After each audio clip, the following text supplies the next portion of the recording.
Lost in Space is a secret vault, not just vintage television. Few fans are aware of the mayhem that goes on behind the scenes, but most recall the campy humor and the robot's recognizable warnings. Did you know who stood out the most? Wasn't included in the initial pilot, or that an episode was almost spoiled by a live llama. This is for you if you enjoy secret TV history, backstage drama, or vintage sci-fi.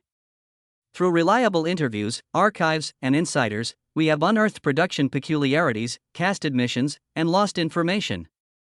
Hold on tight. These 20 truths will permanently alter your perception of the show. The Great Vegetable Rebellion, number 20. Lost in Space had completely devolved into ridiculousness by its third season, and The Great Vegetable Rebellion was the only episode that demonstrated this. The Robinson family meets Tybo, a sentient carrot the size of a human, in this infamous episode. Indeed, the crew is transformed into plant life by a talking vegetable. The idea was hard to defend, even for ardent admirers.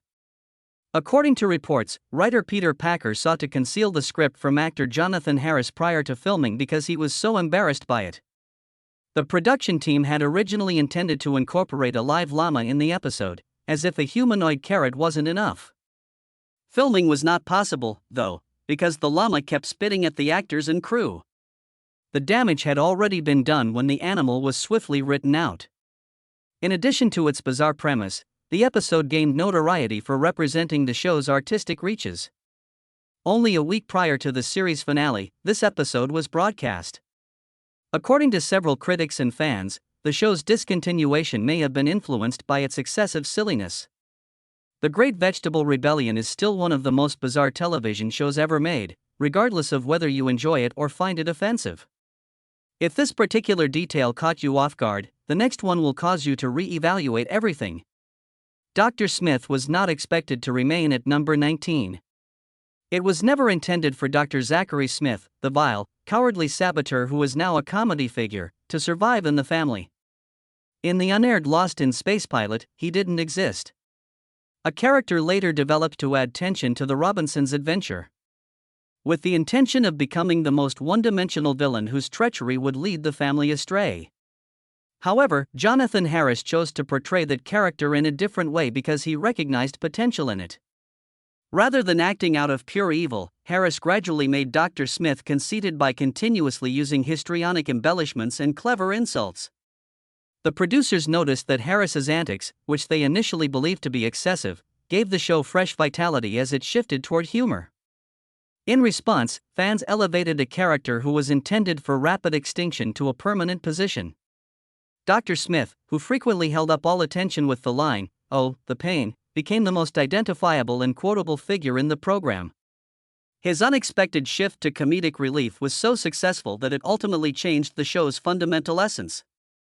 Had it not been for Dr. Smith's annoyance, Lost in Space would have long since disappeared. 18. The power move of the special guest star. Jonathan Harris's portrayal of Dr. Smith was more than merely clever. Behind the scenes, he was equally as astute. Harris made a daring request when he joined Lost in Space. He requested credit as a special guest star rather than as a regular cast member. This was very odd, particularly for someone who appears in each and every episode of the program. However, Harris thought the title gave his position more distinction and exclusivity. The producers concurred. Harris was given special guest star billing in every episode after that, even though he was practically the main character. In the eyes of the public and the industry, it was a move that not only increased his prominence but also set him apart from the rest of the group. This type of credit was not given to any other member of the main cast. This title provided Harris with power and strengthened the character he had developed for Dr. Smith on screen, who believed he was superior to everyone else. In a sense, the character's personality was reflected in the credit. It was a well-thought-out choice that paid off, making Dr. Smith and Harris memorable in TV history. Off-screen romance, number 17.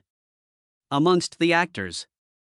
A family's adventures were shown on screen in Lost in Space, while behind the scenes, other dynamics were taking shape. Angela Cartwright, who portrayed Billy Mooney's sister Penny, became close friends with Billy Mooney, who was a diminutive but inquisitive Will Robinson. As they grew older, the friendship developed into a romantic one. Moomy and Cartwright were in a serious relationship by the time he was issued a driver's license. The partnership persisted for a number of years. Long after the show's discontinuation, few admirers were aware that they had even been briefly engaged. They essentially grew up together on the set, which made it even more meaningful. It was their first serious romance. Additionally, Moomy and Cartwright remained close friends for decades after their eventual separation. Their on-screen connection thus gained a little more depth from the relationship that took place behind the scenes. A genuine and developing off-screen friendship occasionally fueled and influenced the never-ending sibling rivalry that was part of that mixture. This was one of the few truly human moments in Lost in Space, despite all the spacecraft and campy monsters. Number 16, in the pilot, Smith and the robot are missing. Most fans recall that the makers did not initially propose the Lost in Space. Two of the most recognizable components of the show, the Doctor, Smith, and robot, were absent from the unaired pilot, No Place to Hide. The Robinson family and Major Don West, as they set out on their space mission, were the only subjects of the narrative. They were thrown off course by a chance meteor storm rather than sabotage, which interrupted their journey. The first version lacked the campy flair that subsequently came to define the show, and instead was more somber and grounded. Network executives thought the pilot required more color, conflict, and personality once they reviewed it. As a result, Dr. Smith, who would undermine the mission, and the robot, who would serve as both a tool and a humorous companion, were included. The tone and future of the show were altered by these last-minute adjustments. Without Dr. Smith's dramatics and the robot's well-known danger, Will Robinson warning, it's difficult to picture Lost in Space. But a completely different and likely less memorable series may have been produced for viewers if the pilot had proceeded as is. Number 15, Star Trek's Lost in Space. Perhaps one of the more significant turning points in television history, CBS made the audacious decision to approve Lost in Space instead of Star Trek, a completely different sci-fi concept that was being pitched nearly simultaneously. In the early 1960s, both ideas were in the network headquarters, but CBS management believed that only one of them could work with the schedule. Because of its family-friendly plot and, at the time, what appeared to be a more commercial, adventurous tone, Irwin Allen's strategy was preferred. When Lost in Space debuted in 1965, it immediately achieved great popularity in the ratings.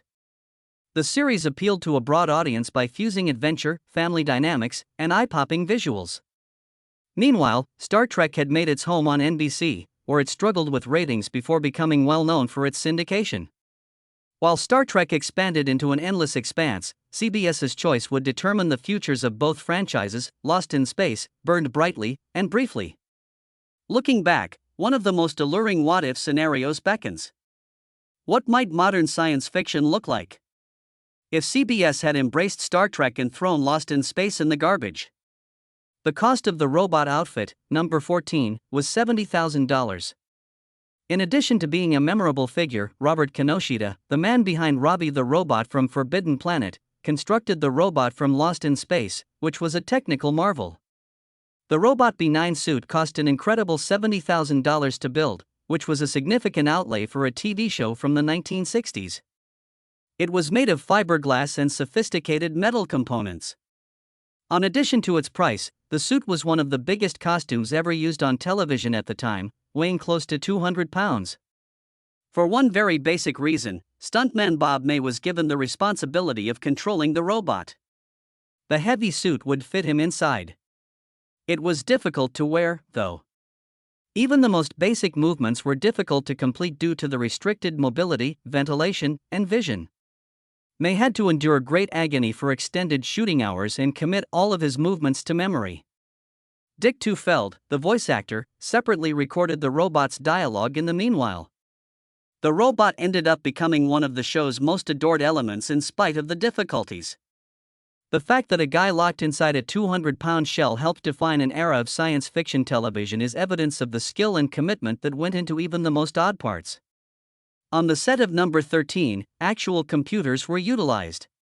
When creating this science fiction series, Irwin Allen, the creator and producer of Lost in Space, made some extremely bold choices, one of which was to include computers in the spaceship Jupiter 2's environment. For filming, real Burroughs B205 computers were set up rather than cardboard control panels or mock-ups. The show's high-tech appearance was made more realistic by the light blinkings, knobs, and smooth surfaces. The Burroughs B205 is a real computer that was manufactured in the 1950s and 1960s. It was used by research labs and federal agencies. It was designed for television, and while it was sufficiently sophisticated and modern, viewers were undoubtedly unable to understand its purpose. This demonstrated how far Alan would go to create this illusion in the midst of space travel, which was known for his compulsive attention to visual minutiae. Even though these computers weren't used for filming, they gave Jupiter 2 the polished, engrossing look that distinguished the series from its other sci-fi competitors at the time. This was the most ingenious fusion of fact and fiction, allowing wild narrative to be rooted in something unusual but very true. Number 12, which is based on a novel and a comic. Although a lot of people believe Lost in Space was a unique idea, its origins are far more extensive. Actually, the Space Family Robinson from Gold Key Comics in 1962 served as the inspiration for the show. This narrated the tale of a family of scientists who were exploring the galaxy. However, that comic wasn't entirely unique either. It was influenced by the classic story of a shipwrecked family living on a deserted island found in the adventure novel The Swiss Family Robinson, published in 1812. Because of its multi-layered genesis, Lost in Space was basically an adaptation of an adaptation. Lost in Space has a distinctive lineage since Irwin Allen made an agreement with the comic's publisher to borrow the family's name and premise for his television program. The comic's central theme of a deserted family confronting peril and discovery persisted even if it featured other characters including a dog and a parrot. Knowing this history gives the show's themes of exploration, survival, and familial resiliency new depth. A 19th-century adventure book turned into a sci-fi drama in the middle of the century, demonstrating the power of great storytelling to transcend time and space. Number 11 was similar to Star Trek in terms of extraterrestrial makeup. Resourcefulness was just as important as originality in the heyday of television, and Lost in Space did not hesitate to enlist some assistance in the creation of its extraterrestrials. Star Trek prosthetics were used to produce some of the pointed ear shapes for the aliens in the show. Despite being viewed as competitors, the two shows collaborated on a production circle that included effects teams and makeup artists that worked throughout the studios. The aliens in the episode, The Haunted Lighthouse, had pointed ears that uncannily resembled those of the Star Trek Vulcans. By borrowing materials from the Star Trek makeup department, the disabled Lost in Space crew took a shortcut rather than making completely new molds from start. This was a cost-cutting strategy during a period of extremely tight budgets and filming schedules. This insightful realization demonstrates how closely related the two rival performances may be.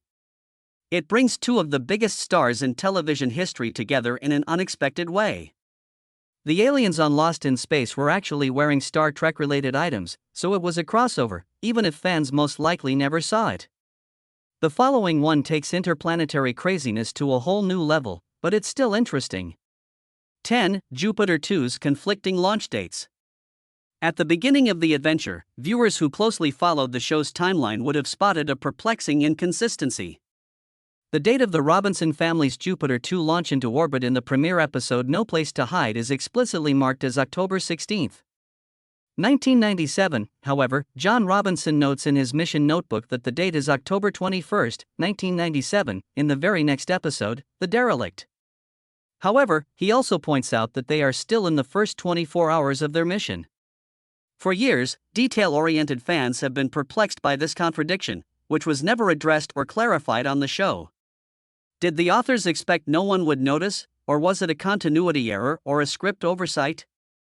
For whatever cause, there is a slight but discernible disruption in the series' underlying logic. Particularly odd considering the show's heavy reliance on exact planning and futuristic science. Although it might not seem like much, such a conflict is noticeable in a series where the mission chronology is essential to the plot. For ardent fans, it's one of those peculiarities that makes re-watching Lost in Space enjoyable and a little annoying. Guy Williams, number 9, felt demoralized. According to rumors, Guy Williams, the steadfast patriarch John Robinson, joined Lost in Space with high hopes. Williams, who had already established himself as a star in acting thanks to his part in Zorro, believed he was entering yet another realistic drama series. Additionally, Lost in Space produced another family-friendly science fiction series for a handful of its early episodes, combined with a genuine feeling of peril and danger. By the second season, however, all of that was disappeared. Due in large part to the growing popularity of Dr. Smith and the fascinating interaction between him and the robots, the show's tone abruptly changed toward campy humor.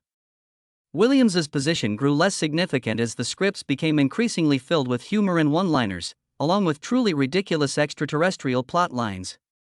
Due to Dr. Smith's antics, he was losing the upper hand and becoming increasingly marginalized. For an actor with classical training who was sullenly serious about the subject, that was a frustrating development. Williams quietly quit the company at the conclusion of the series. He retired to Argentina after becoming disillusioned with Hollywood, where he lived a very peaceful life for the remainder of it. Paradoxically, his early work, Zorro in particular, became most well known throughout South America. His departure serves as a reminder that, despite their shared goal, humor and charm were not always the same cast members. Additionally, a robot voice actor narrated at number 8. The voice of the Lost in Space robot is one of the most instantly recognizable voices in vintage television. Will Robinson's thunderous warnings of danger turned become the show's famous catchphrases. However, many fans are unaware that Dick Tufeld, the voice actor, had another significant role. He was the narrator of the show. His voice book guided viewers into and out of each cosmic misadventure as episodes came to a close. During the heyday of television, Tufeld was already a well-known voice actor and commentator. He was the ideal option to give legitimacy to a show that regularly straddled the boundary between serious sci-fi and wild fantasy because of his clear, authoritative, and commanding delivery. Even in episodes that strayed into strange or humorous area, his narration kept the plot grounded. Tufeld was an unsung hero of the production because of his dual role. He provided consistency and individuality to the narrative and the robot. He became one of the most important and enduring elements of Lost in Space, a voice that characterized the series from beginning to end, despite never having appeared on screen. 7th, the imaginary expense of Jupiter 2 was enormous. In addition to being a symbol of sophisticated space travel, the Jupiter 2 was also seen as a symbol of futuristic luxury and technological aspirations. For example, the construction of this spacecraft was estimated to cost an incredible $30 billion in the Lost in Space universe. That is truly astounding, particularly in light of the fact that it was conceived in the 1960s. This provided perspective for the Robinson family mission's overall significance and high prominence. The answer to the question of how much it really cost to construct the real-world Jupiter 2 set is equally astonishing. $350,000. The Jupiter 2 is undoubtedly one of the most costly sci-fi sets in television by that metric, which is so out of proportion to the amount spent on the Star Trek USS Enterprise bridge. Few would contest that the majority of the funds were used for slick walls, glowing consoles, and functional lights and instruments, many of which were stolen from real computers. We can see how seriously Irwin Allen took maintaining the forward-looking design illusion by comparing the real cost to the movie's exorbitant price tag. Both on and off screen, he wanted the ship to be seen as the height of human achievement. The Jupiter 2 was more than simply a backdrop for viewers. It was a unique character with a price tag commensurate with its prestige. 6th, props were continuously recycled. The futuristic sets and high-tech equipment in Lost in Space were largely the result of ingenious cost-cutting behind the scenes.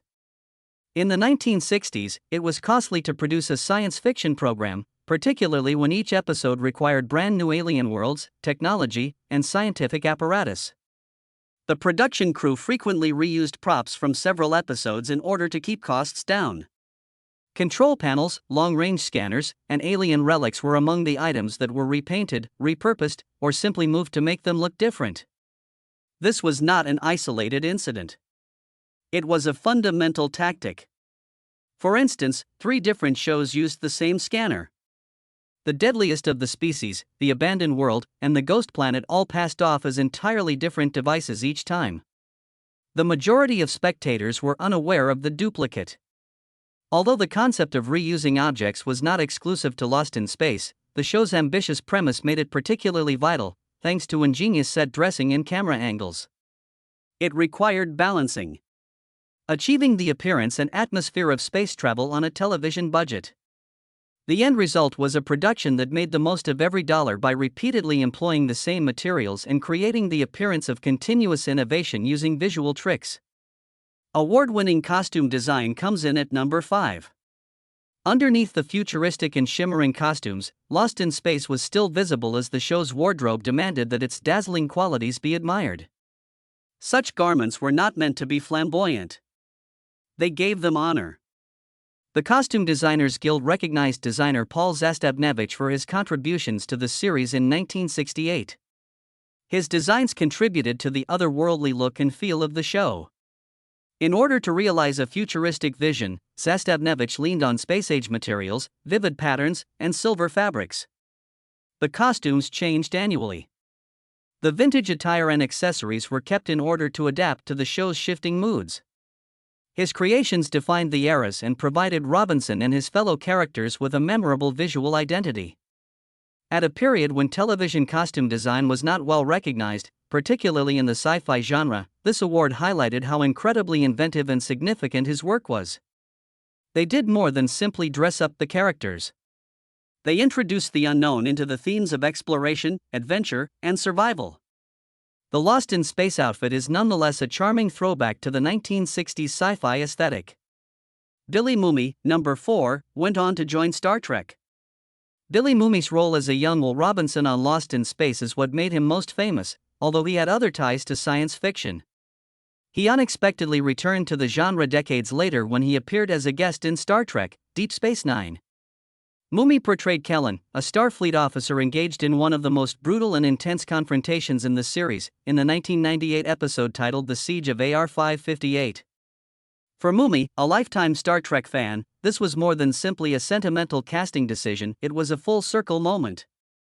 Even as Lost in Space was being filmed, he valued the chance to play a human character on science fiction television again, eschewing the bulky prosthetics that are frequently used for parts involving aliens.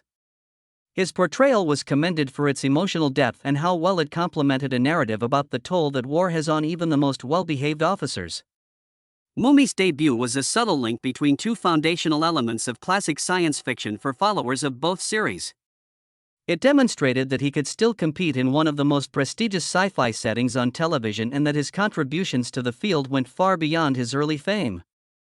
3. The robot was adrift in space and its lights were controlled by its head. In movies, robots may appear to be high-tech modern marvels. However, there was nothing of the sort behind the screen, it was oddly solid and low-tech. Stuntman Bob May was inside the 200-pound fiberglass suit, but he didn't simply walk about wearing the heavy outfit. He also had to manually turn on the robot's torso lights, which were blinking. How? From within the outfit, he used his head to press a concealed button. The lighting lacked remote controls and automatic controls. Instead, they had to perform lines and motions in a small, heated room with very little visibility, recall the timing of his acts, and use precise movements to nudge the switch. This added an amazing level of complexity that already thickened the character and made every motion a well-practiced, exact aspect of the performance. Indeed, the defining characteristic of the unrestrained improvisational style of television production in the 1960s. When the camera panned back, what did the audience think was cutting-edge technology look like? To show a man in a fiberglass dome literally animating the robot with his head. The robot's legendary presence is made even more striking by that behind-the-scenes bit of knowledge. Second, the Swiss Family film was directed by Irwin Allen. The Swiss Family Robinson was reimagined in the future in Lost in Space, but producer Irwin Allen wasn't done with the original idea. Allen went back to the original material and created a more accurate adaptation of the 1812 novel about 10 years after the conclusion of Lost in Space. Martin Milner, Willie Ames, and a young Helen Hunt starred in his made-for-TV film, The Swiss Family Robinson, which was released in 1975. This version focused on traditional shipwreck survival instead of the sci-fi aspects.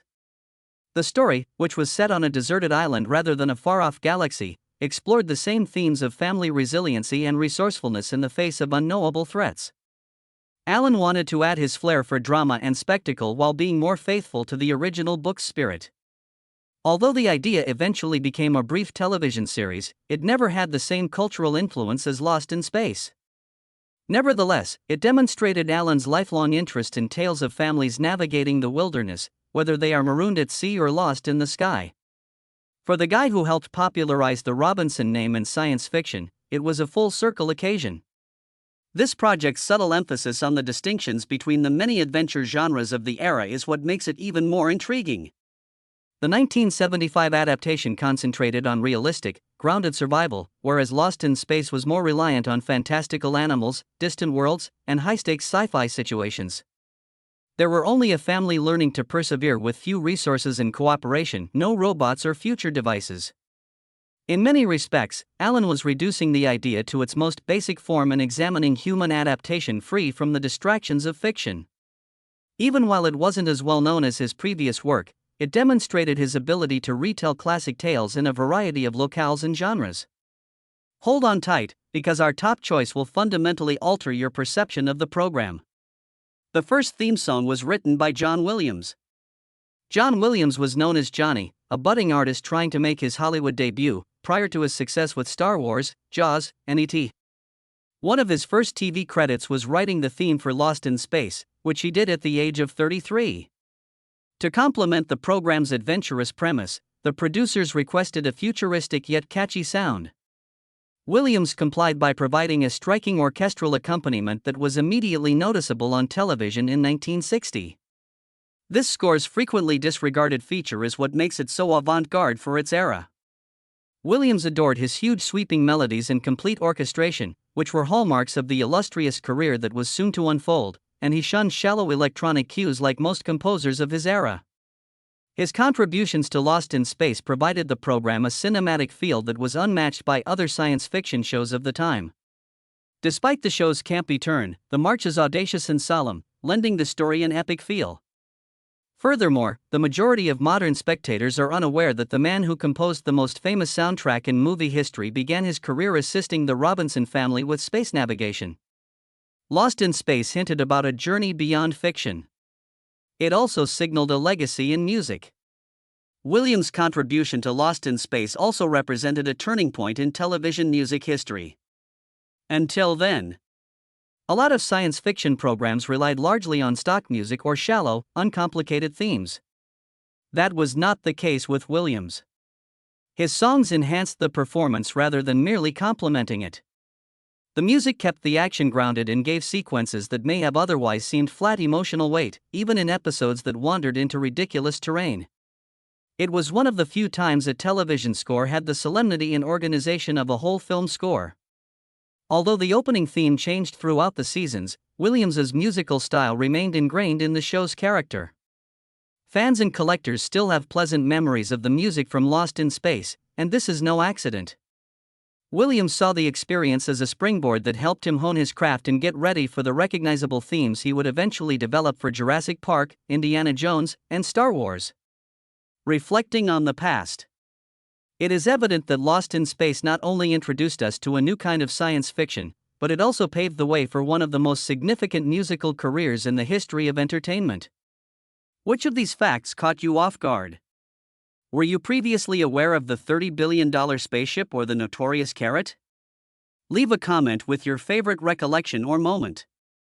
Please click the bell button, like, and subscribe if you would want to see more in-depth analyses of old TV. Check out our upcoming film on other classic science fiction series that have been forgotten.